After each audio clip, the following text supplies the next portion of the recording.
Hayaan ninyong dalhin ko kayo sa isang paglalakbay ng pagninilay. Isang paglalakbay tungo sa puso ng isa sa mga pinakamakapangyarihang mensahe sa Biblia. Ito ay mula sa Galasya 2:15-21, kung saan ipinahayag ni Pablo ang tungkol sa biyaya ng Diyos, ang kanyang katuwiran, at ang bagong buhay sa pamamagitan ng pananampalataya kay Kristo. Isipin natin ito, isang buhay kung saan ang bawat pagkakamali, bawat pagkukulang, at bawat kabiguan mo ay hindi na magdidikta kung sino ka.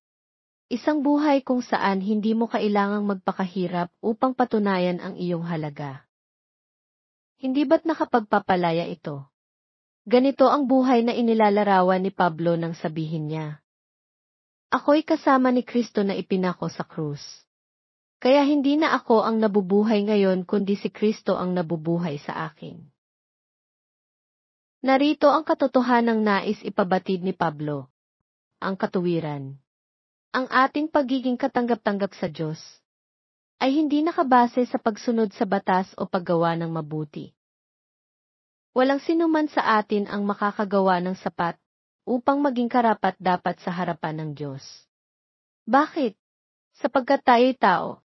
Nagkakamali tayo. Ngunit ang mabuting balita ay ito. Ang pagmamahal ng Diyos ay hindi nakasalalay sa ating kakayahan. Ito ay nakabase sa kanyang biyaya, na malaya niyang ibinibigay sa pamamagitan ni Jesus. Sa pamamagitan ng mensaheng ito, makikilala natin ang Diyos bilang mapagmahal, mahabagin, at makatarungan. Hindi niya hinahanap ang perpekto, ang nais niya ay pananampalataya. Ang kanyang biyaya ay sapat, hindi lamang upang patawarin tayo, kundi upang baguhin ang ating buhay. Ano ang mga aral na matutunan natin? Una, ang biyaya ng Diyos ay regalo. Hindi natin ito kailangang pagtrabahuhan. Tanggapin lamang natin ito ng buong puso.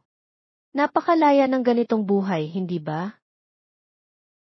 Ikalawa, ang pananampalataya ay nagbabago sa ating buhay. Kapag tayo'y nanalig kay Kristo, nagbabago ang lahat. Hindi na tayo nakatali sa ating mga pagkakamali, kundi sa kanyang pagmamahal at sakripisyo. At ikatlo, nakakapamuhay tayo para sa Diyos.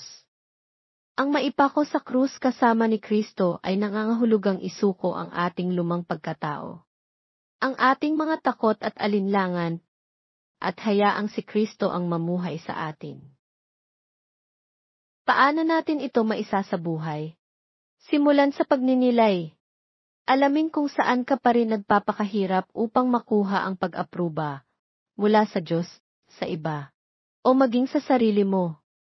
Bitawan ito at yakapin ang kanyang biyaya. Mamuhay ng may pasasalamat at pagtitiwala sa kanya.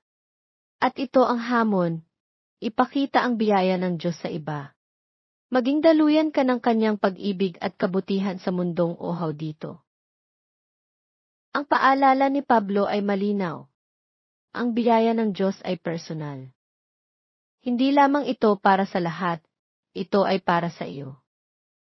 Nakikita ka niya, kilala ka niya at mahal ka niya.